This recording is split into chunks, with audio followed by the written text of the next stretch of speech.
Assalamualaikum warahmatullahi wabarakatuh. Selamat pagi semuanya. Apa kabar? Ibu harap semuanya dalam keadaan sehat walafiat ya. Amin amin ya rabbal alamin.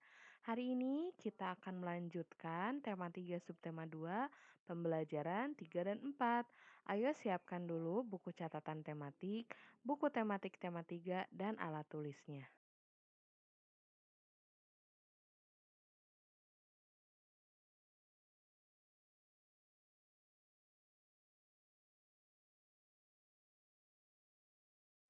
Pembelajaran 3 ada di halaman 63. Nah, yang pertama akan Ibu bahas yaitu IPA, bagian-bagian tubuh hewan dan fungsinya. Nah, coba kalian lihat di gambar di bawah ini, ada seekor ikan ya dengan berbagai bagian-bagian tubuhnya dan fungsinya.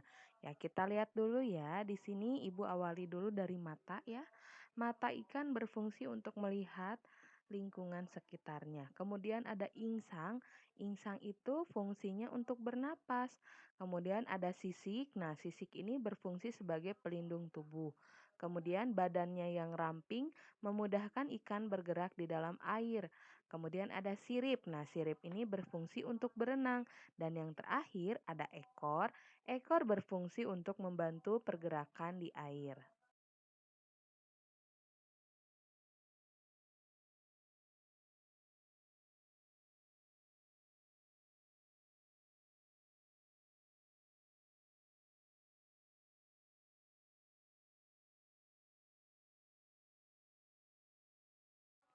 Selanjutnya, Ibu akan membahas bagian-bagian tubuh pada kucing.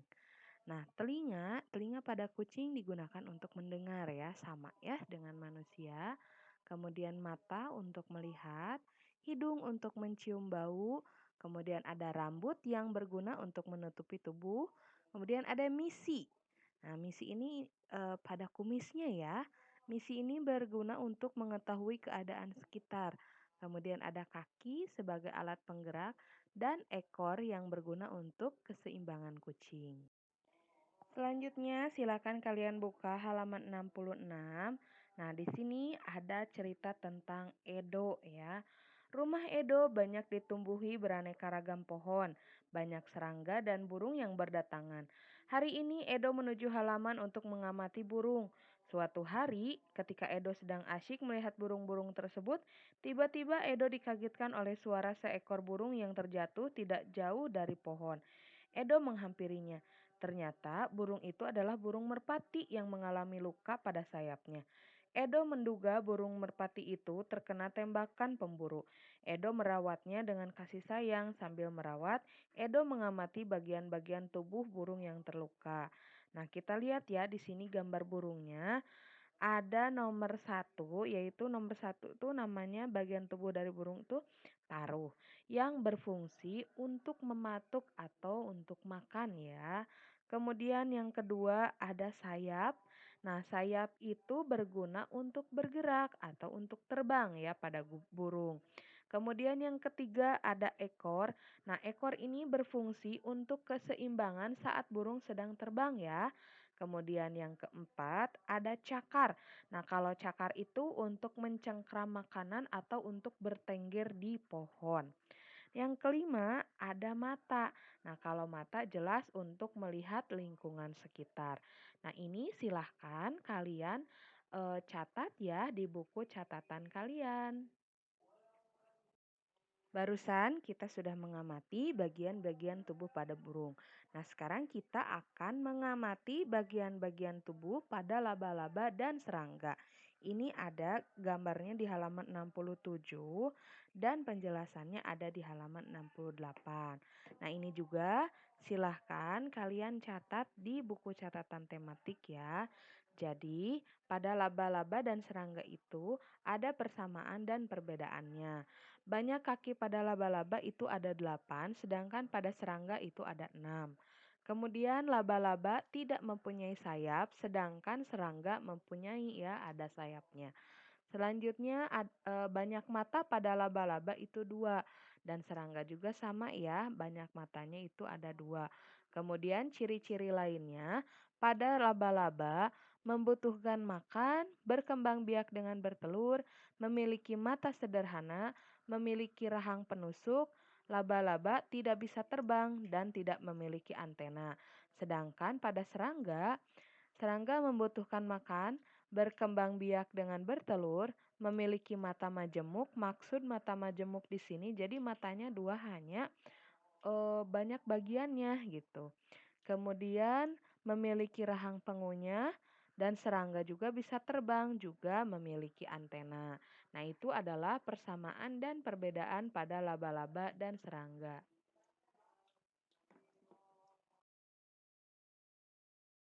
Selanjutnya ada materi bahasa Indonesia tentang daftar pertanyaan wawancara. Pertanyaan yang diajukan kepada narasumber harus sesuai dengan topik wawancara. Kata tanya yang dapat digunakan untuk membuat pertanyaan wawancara yaitu apa, berapa, di mana, kapan, mengapa, dan bagaimana.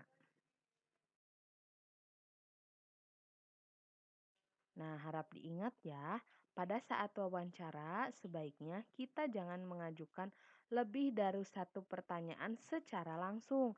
Jadi harus satu persatu ya. Mengajukan pertanyaannya harus dilakukan secara bergantian, tidak boleh dalam sekaligus ya. Selanjutnya ada materi PPKN tentang menjaga keseimbangan alam. Manusia mempunyai kewajiban menjaga keseimbangan alam, misalnya tidak mengganggu kehidupan hewan liar dengan tidak melakukan perburuan liar. Perburuan liar itu memiliki dampak yang sangat berbahaya ya, antara lain kepunahan, kerusakan lingkungan, dan terganggunya keseimbangan alam. Seperti yang sudah Ibu sebutkan tadi, cara menjaga keseimbangan alam yaitu tidak mengganggu kehidupan hewan liar dan tidak melakukan perburuan liar.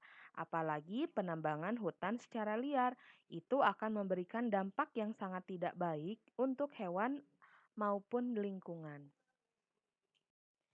Selanjutnya di halaman 70 kalian bisa lihat ada teks tentang harimau masuk desa, warga cemas. Beberapa minggu belakangan ini, warga desa Badung hidup dalam kecemasan. Hal ini terjadi karena beberapa kali terlihat beberapa ekor harimau masuk ke area pemukiman warga. Desa Badung memang terletak jauh dari hutan. Harimau-harimau tersebut memang belum mengganggu warga. Mereka hanya berkeliaran seperti sedang mencari makan. Warga desa Badung berupaya mengamankan ternak peliharaan mereka. Ketika malam tiba, warga pun bergantian melakukan ronda untuk menjaga agar harimau-harimau tersebut tidak mengganggu. Sesungguhnya apa yang terjadi pada warga sudah lebih dahulu dirasakan oleh harimau-harimau penghuni hutan tersebut. Warga memang sering masuk ke hutan dan melakukan penebangan hutan untuk memperluas ladang kopi mereka. Tentu saja hal ini mengakibatkan habitat hewan hutan semakin sempit. Hak hidup hewan yang menjadi penghuni hutan terganggu. Pohon-pohon yang menjadi sumber makanan hewan-hewan kecil dirusak. Akibatnya hewan-hewan kecil tersebut mencari makan di tempat lain. Nah, hewan besar seperti harimau yang memangsa hewan kecil pun kehilangan haknya untuk mencari makan di habitatnya sendiri. Naluri untuk meneruskan kehidupanlah yang membuat harimau-harimau tersebut kemudian mencari makan ke tempat lain. Itulah sebabnya harimau pun masuk ke desa Badung. Jika demikian, apakah harimau yang mengganggu hak hidup warga desa Badung atau justru warga desa Badung yang mengganggu hak hidup harimau di hutan? Manusia dikaruniai akal, budi pekerti, dan kebijaksanaan. Sudah seharusnya manusialah yang memahami kewajibannya untuk menjaga hak hidup makhluk lain di sekitarnya termasuk harimau. Tugasnya hari ini silahkan kalian jawab pertanyaan yang ada di halaman 71 yang teksnya baru saja Ibu bacakan. Tulis jawabannya saja di buku catatan tematik ya. Jangan lupa untuk menyalin juga jawaban-jawaban yang tadi sebelumnya yang sudah Ibu bahas. Terima kasih atas perhatiannya. Wabillahi taufik wal hidayah. Wassalamualaikum warahmatullahi wabarakatuh.